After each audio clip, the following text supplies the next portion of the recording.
Guys, deluded, I'm back again. Apologies for that noise if you did hear that. But yeah, Romelu Lukaku, better yet put. You guys know him for many reasons. We've seen his career basically from the age of 16 to however old he is now. He's going to the World Cup. He's made a name of scoring goals in the Premier League. At his young age, he played for Manchester United and Chelsea, two of the biggest clubs in the world. He's been an Belgium, golden boy. So yeah, he's had a good career, but I was reading his for those who don't know what the Players Tribute is, it's a lot of sportsmen. I only read the footballers in particular, documenting their journey and things you might not necessarily know about them or whatever. For instance, I read one about Dani Alves. I'm a big Dani Alves fan, as you guys have seen it. I believe he's one of the best fullbacks who ever played the position, and he revolutionised it. But I didn't know he went to one training camp when he was very small and skinny, and he didn't think he had a chance. And he actually personally rated himself he called himself, I believe I'm the 51st best player here out of however many. I'm pretty sure that was the exact number. And now he's gone on to represent Brazil and play for Barca during that great era under Pep, playing for Juventus, play for PSG. Whereas the other 50 names that are ahead of him that he said.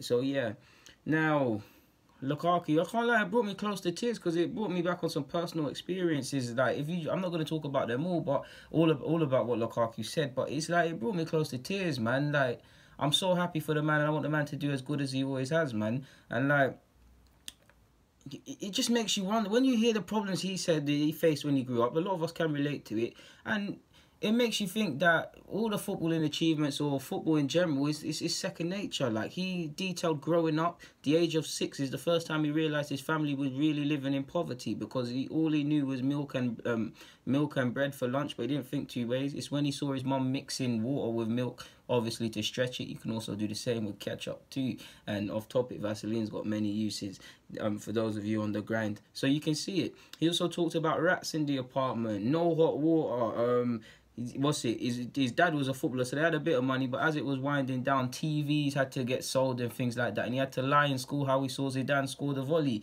and all them things there. Like, it just, no electricity as well for days on end, sometimes weeks, he said.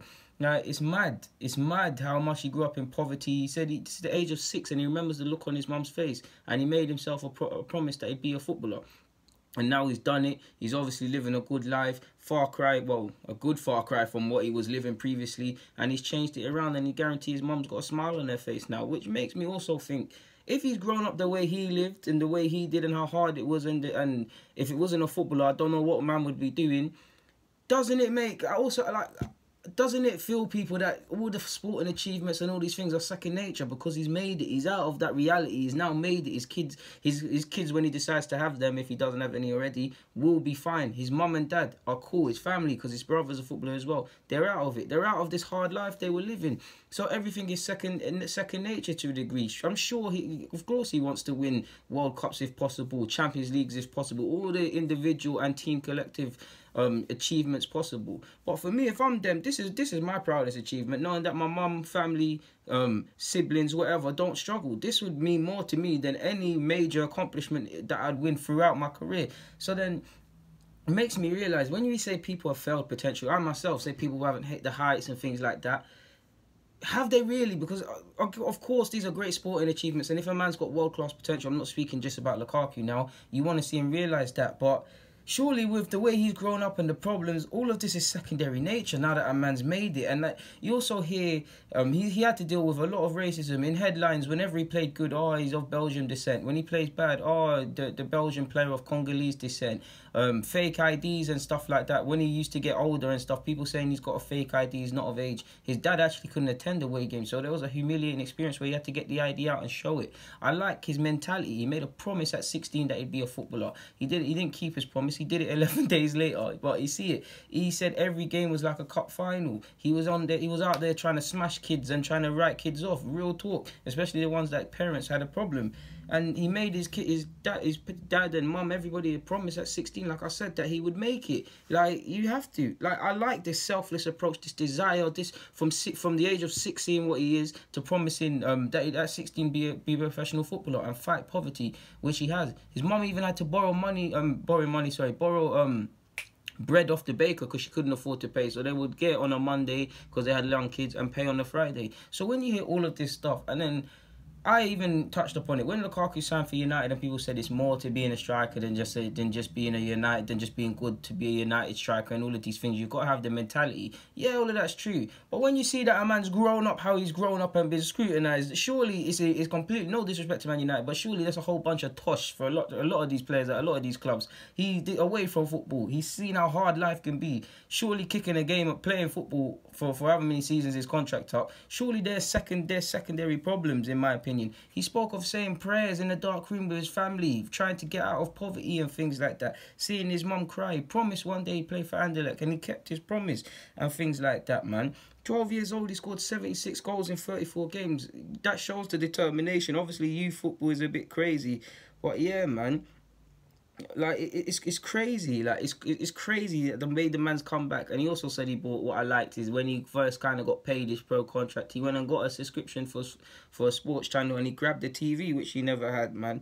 Like, some people will say Lukaku comes across as cocky to a degree, but this is the right sort of cockiness I like to see, whether it's players that grew up in England or Lukaku, because you see the poverty and the stuff that he could escape. It's nothing to do with not having a mentality, because I'm sure, like, you can't say this guy doesn't have elite mentality, in my opinion. Like, he also spoke, which really touched me for obvious reasons, is he used to speak to his granddad. Was the connection back home to Congo. He used to speak to his granddad. He mentioned that the phone call was a bit different when he last spoke to his granddad, and sadly he passed away 5 days later. So obviously he didn't get to see him keep his promise and things like that, and that he'd look after his daughter, his mum. It was a very touching thing, man. And like I said, we could all find, I know a lot of you that live in inner city London could find similarities, because I myself have made a similar promise to my mother. Like, I know how it feels. Like, I didn't grow up as dirt poor like him, but I wasn't rich. I'm not sure a lot of you weren't rich, and I'm sure a lot of you have had to have your fair share of corned beef and rice for dinner and all of them things there.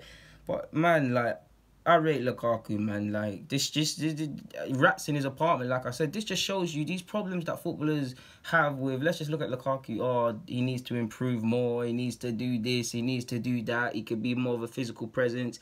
If he wants to be a top pro, surely. And I agree with half of that stuff for all these players, generally speaking. But by the other token, what relevance does any of that happen if you've had to come through what man have had to come through? Again, you want to be the best you can be, but what relevance does it have if you've seen people fighting to put food in their belly? Do you care about what someone says about elite mentality? I doubt you do. Like, this just shows, like, what problems are really problems and what problems are not. Like Pogba and Evra have said, you just got to be happy because you're blessed. Even Pogba did, to a degree, this happens. He didn't grow up rich. He comes from an inner Paris sort of hood sort of thing where it was tough growing up. We know Pogba's spoken of possibly being this player, this player, that player, and he's scrutinised heavily regardless of what he does.